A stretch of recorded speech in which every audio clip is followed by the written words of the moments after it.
Hi friends, நான் உங்கள் பிரியா. இன்றைக்கி நம்ம என்ன பார்க்க போகிறோம் அப்படின்னு பார்த்தீங்கன்னா, தேங்காய் பால் சாதம் எப்படி செய்கிறதுன்றது தான். வாங்க வீடியோக்குள்ளே போய் பார்க்கலாம். அதுக்கு ஃபஸ்ட்டு என்னென்ன தேவைன்றதை முதல்ல பார்த்துக்கலாம், அப்புறமா செய்ய ஆரம்பிக்கலாம். பட்டை, கிராம்பு, ஏலக்காய், அப்புறமா 3 பெரிய வெங்காயம், ஒரு தக்காளி. தக்காளி விற்கிற விலைக்கு தக்காளி ஒன்று தான் ஃப்ரெண்ட்ஸ் போட முடியுது. அப்புறமா ஒரு கப் அரிசி எடுத்து அதை ஹாஃப் அன் ஹவர் ஊற வச்சு எடுத்திருக்கேன்.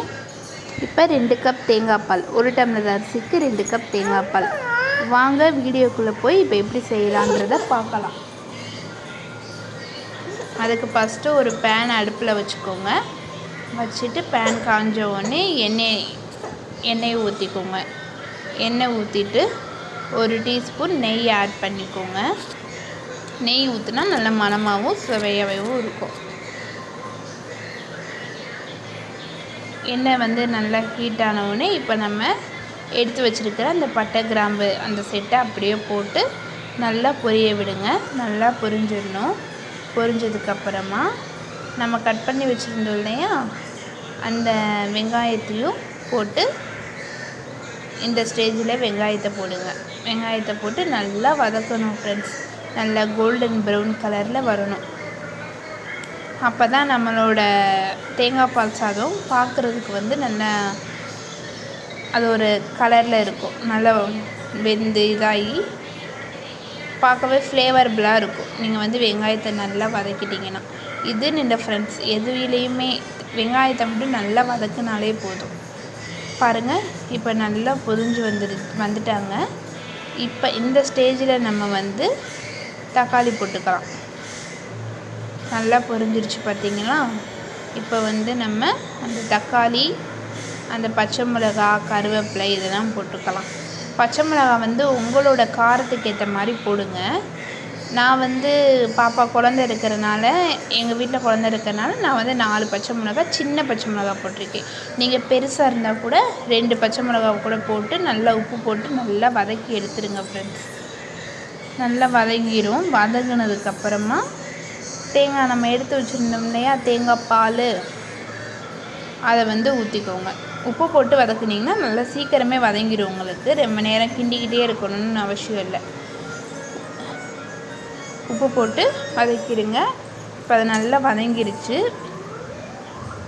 இந்த ஸ்டேஜில் நம்ம எடுத்து வச்சுருக்கிற தேங்காய் பால் இருக்குல்ல, அதை ஊற்றிக்கலாம் ஃப்ரெண்ட்ஸ். நல்லா கவனிச்சுக்கோங்க. ஒரு கப் அரிசிக்கு 2 கப் தேங்காய் பால். நீங்கள் தண்ணியும் ஊற்றிக்கலாம். 1 கப் தண்ணி, 1 கப்பு தேங்காய் பால்னு ஊற்றிக்கலாம். என்கிட்ட தேங்காய் எங்கள் வீட்டில் நிறையா இருந்தனால நான் ஃபுல் அண்ட் ஃபுல் தேங்காய் பால்லையே செஞ்சுட்டேன்.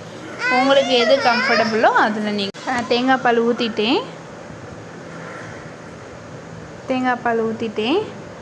இந்த தேங்காய் பால் லைட்டாக கொதிக்கணும். ஒரு சுற்று கொதி வந்த உடனே லைட்டாக கிண்டி விட்டுட்டு, ஒரு கொதி வந்த உடனே இப்போ நீங்கள் அரிசி எடுத்து போட்டுக்கலாம். அரிசியை தண்ணியை நல்லா வடித்து விட்டுட்டு அரிசியை மட்டும்தான் போடணும். தண்ணி ஊற்றாதீங்க. பாருங்கள், கொதிக்குதான்றதை பாருங்கள். கொதிச்சிருச்சு. இப்போ நம்ம அரிசியை போட்டுக்கலாம். அரிசியை போட்டு பாருங்கள். அரிசியை போட்ட பிறகு உப்பு இருக்கான்றதை செக் பண்ணிக்கோங்க.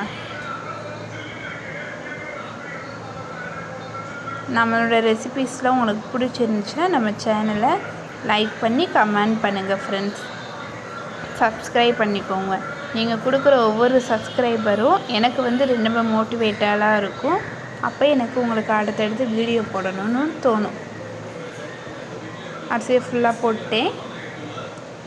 இப்போ குக்கரை மூடி வச்சிடலாம். இப்போ இந்த ஸ்டேஜில் குக்கரை மூடி போட்டு வச்சு 2 விசில் விட்டு எடுத்துக்கோங்க ஃப்ரெண்ட்ஸ்.